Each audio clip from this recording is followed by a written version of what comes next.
કોકાવાવ સૂર્યમુખી ભુરિયા હનુમાનજીની જગ્યા મેઘપર ટિંબો હનુમાનજી મહારાજનો જન્મોત્સવ ઉજવવામાં આવ્યો।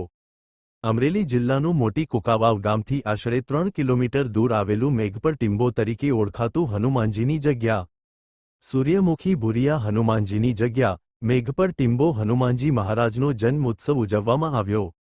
કોકાવાવ અને નવા વાઘડિયા સહિત સમગ્ર સૂર્યમુખી હનુમાનજી મંદિર શ્રી હનુમાનજી મહારાજના ભજન અને ભોજનનું પણ આયોજન કરવામાં આવ્યું હતું।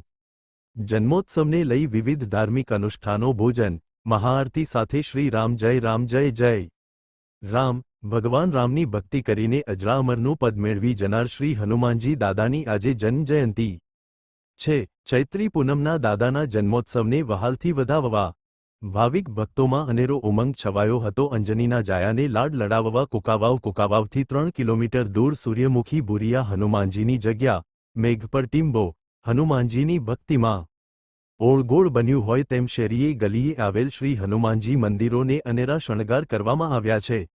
આજે તમામ સ્થળોએ સવારથી જ પૂજન અર્ચના અને હનુમાન ચાલીસાના પાઠ સુંદરકાંડના પાઠ સાંજે ધૂનનું આયોજન રાખેલું હતું। ઓના કાર્યક્રમો અવિરત ચાલશે।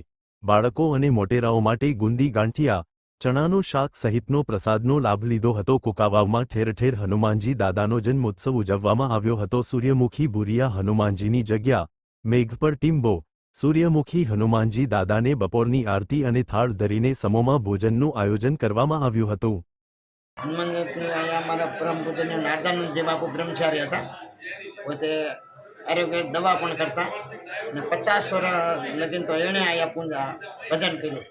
તે પછી એક સીતારામ બાપુ હતા। એટલે કુલ હનુમાન જયંતિ સૂર્યમુખી હનુમાન જયંતિ 100 વર્ષથી આ ઉજવાય છે। નાની મોટી જે સાધુ આવતા ગયા એમ ઉજવાઈ ગયા અને અત્યારે પરમ પૂજનીય શેરનાથજી બાપુના સાનિધ્ય નીચે આ બધા કાર્યક્રમ દર વખતે થાય છે। તિથિ હોય બાપુની બ્રહ્મચારી બાપુની અને સૂર્યમુખી હનુમાન છે એ અમારે ઓછામાં ઓછા 450 500 પહેલાં સ્વયંભૂ મૂર્તિ છે, સ્થાપના કરેલી નથી। તે પછી રાફડા દાદા છે આપણે પાછળ લોમંગ ઋષિ કરીને લોમંગ ઋષિ સંત થઈ ગયા, એનો રાફડો છે। ભુરિયા દાદા ઘણીવાર નીકળે છે એરું તરીકે। એમાં હનુમાનજીનું નામ એટલે સૂર્યમુખી ભુરિયા દાદા તરીકે કહેવાય। ભુરિયો આખો નાગ દેવતા છે। ઓછામાં ઓછા 100 વર્ષ તો અમને ખ્યાલ છે, બાકી આ મૂર્તિ તો 250 300 વર્ષ પહેલાંની જૂના ગવટિયા બધા કહે છે। બોલો હનુમાનજી મહારાજ।